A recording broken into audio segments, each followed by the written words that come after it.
un des premiers, on va dire, hein, c'est un des pionniers d'Israël Torah. C'est vraiment la base qui a fait construire ce Israël Torah par Shimshon Atali et celui qui l'a soutenu pendant des années. Quand il y a eu des hauts, des bas, le Corona, les problèmes, les histoires, il était toujours là aux côtés d'Israël Torah pour motiver Shimshon. Vous le connaissez tous, on l'adore tous.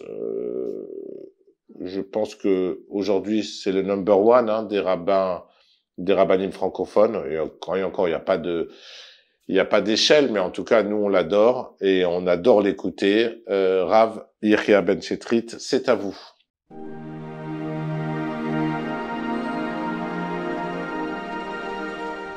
Bonjour à toutes et à tous. Je participe à cette soirée extraordinaire qui est consacrée donc à aider, à soutenir cette organisation incroyable qui est Israël Torah, qui est dirigée par Shimshon Atali. Et le thème de ce soir, d'ailleurs je vous encourage à participer financièrement pour soutenir cette institution incroyable qui permet à des milliers et des milliers et des milliers de personnes de pouvoir recevoir une Torah authentique chaque jour. Le thème de ce soir qui a été choisi est de consacrer à tous ces tzadikim, tous ces jeunes qui se sacrifient pour Tzahal, pour nous, pour Israël, pour que nous puissions être en sécurité en Israël. À chaque fois que je vois ces images de ces jeunes qui sont tellement jeunes, qui sont tellement purs, avec leur sourire incroyable, et aussi l'occasion que j'ai eue de parler avec plusieurs d'entre eux sur leur engagement, qui est vraiment un engagement envers Hachem, toujours de faire le Kriyat Shema avant de partir, toujours de s'engager pour la Torah, toujours d'avoir un lieu d'étude et un lien avec l'étude dans le lieu même, là-bas sur place. J'ai eu l'occasion de passer un Shabbat avec un jeune Golani qui était là à Tel Aviv. Et il m'a raconté comment ils avaient étudié la Gemara, comment l'armée eux-mêmes leur partageait des Gemarot, des textes qui étaient découpés pour qu'ils puissent chacun participer et finir des Masertot, des livres entiers de Talmud, mais aussi comment ils trouvaient les moyens de pouvoir faire la prière, de mettre leur téphilin. Donc il s'agit véritablement d'un combat contre la barbarie du Hamas, mais par le biais de la sainteté. Évidemment qu'il y a des armes, évidemment qu'il y a des chars, évidemment qu'il y a des grenades, mais on sait combien cette guerre, en vérité, c'est une guerre contre le mal absolu. On a pu voir le 7 octobre de quoi étaient capables ces barbares, et que le fait même que la seule manière de contrecarrer, c'est d'avoir cette force, cette affirmation et cette certitude. On sait que Esav, il est ensuite représenté par Amalek, son descendant, et que Amalek, c'est l'ennemi absolu du juif. Maintenant, on sait que Amalek, c'est la même valeur numérique que Safek. Safek, qui signifie le doute. Et on voit que la première fois que Amalek apparaît dans l'histoire d'Israël, c'est justement quand les béné Israël ont douté. Et qu'ils ont dit, Hachem, Ayesh, Hachem, Bekir Benu, Im Aïn. Après la sortie d'Égypte, après les miracles de la mer Rouge, les béné Israël ont posé cette question incroyable, est-ce qu'Hachem est parmi nous ou non?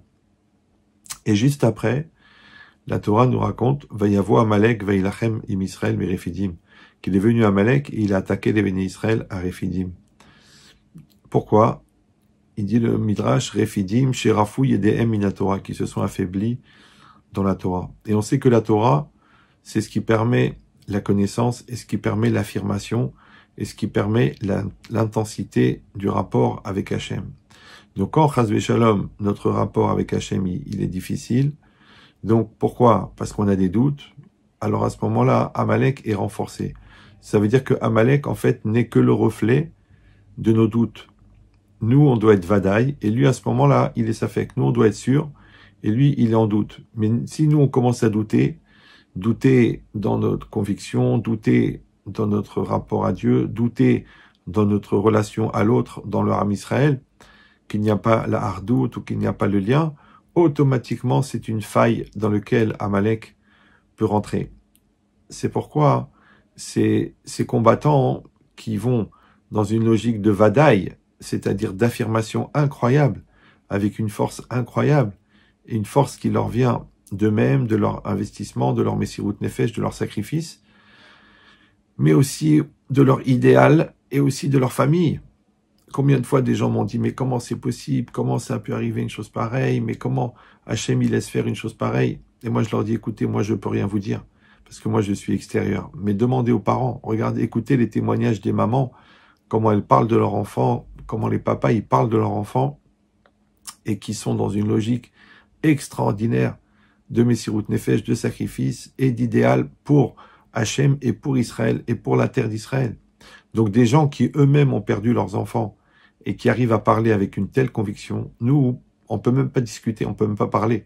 C'est pour ça que j'argumente pas et je développe pas, parce que je dis, écoutez, eux, ce qu'ils ont fait, c'est quelque chose d'énorme. Parce que si chacun d'entre nous, il peut être dans l'épreuve, on peut avoir une épreuve de pas faire la prière, de pas manger cachère, une épreuve d'arriver trop tard le Shabbat.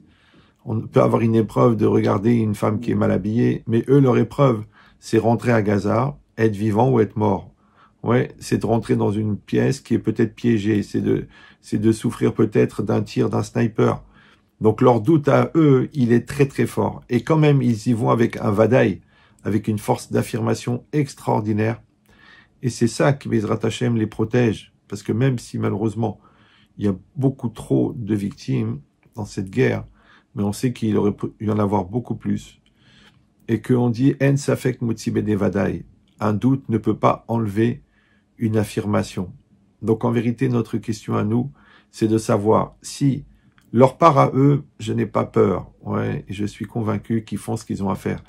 Mais notre part à nous, c'est-à-dire nous, de l'autre côté du mur, que ça soit en France, que ça soit en Italie, que ce soit en Amérique, nous, dans notre guerre personnelle contre Amalek, puisque Amalek, c'est le représentant physique du Yetzer Hara, est-ce que nous, dans notre guerre personnelle, alors nous aussi, nous allons au combat avec la même conviction, avec la même force, sans aucun doute, sans aucun scepticisme, sans aucune remise en cause, d'être à 100%, parce que ça, c'est ça que Hachem attend de nous, que nous ayons cette clarté dans l'affirmation. Comme on le voit aujourd'hui, que dans le monde, il y a toutes ces situations d'ambiguïté. Oui, on voit comment les médias traitent l'information avec cette ambiguïté qui est vraiment coupable.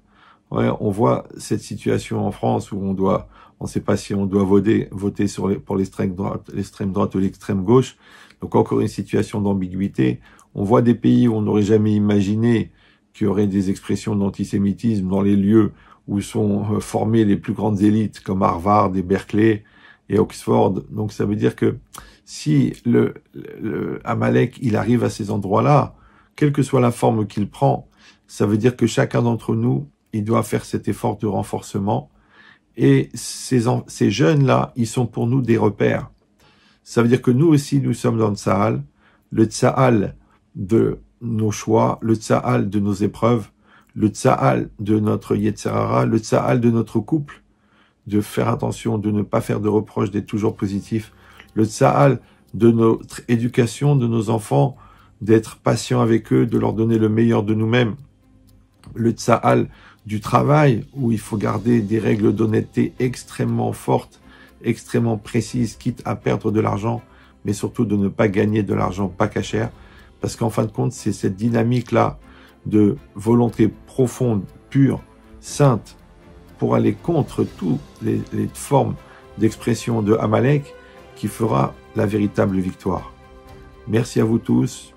Je souhaite Bezrat Hashem le plus tôt possible, évidemment la libération des otages, que cette guerre s'arrête, que tous les soldats soient protégés, qu'Hachem envoie la Nechama, la consolation à tous les endeuillés, et bien sûr la Refoua, le rétablissement complet à tous les blessés, que ce soit physique ou que ce soit psychologique, pour qu'on puisse atteindre et accueillir bientôt Mashiach. Merci à vous tous.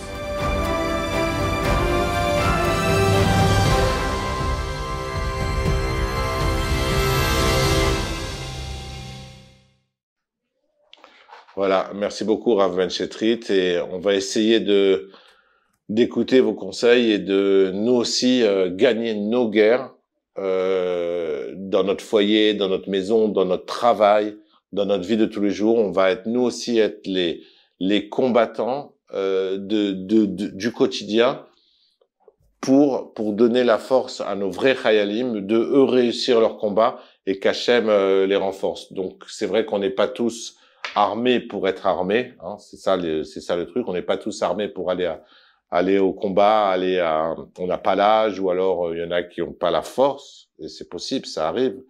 Donc chacun doit mener sa guerre au quotidien, dans ce qu'il peut, dans son travail, dans son shalom bayit, dans sa tsniout, éviter la vulgarité, éviter les faux semblants, essayer d'être droit tout le temps, et ça renforce en fait nos soldats, et chacun a un travail à faire.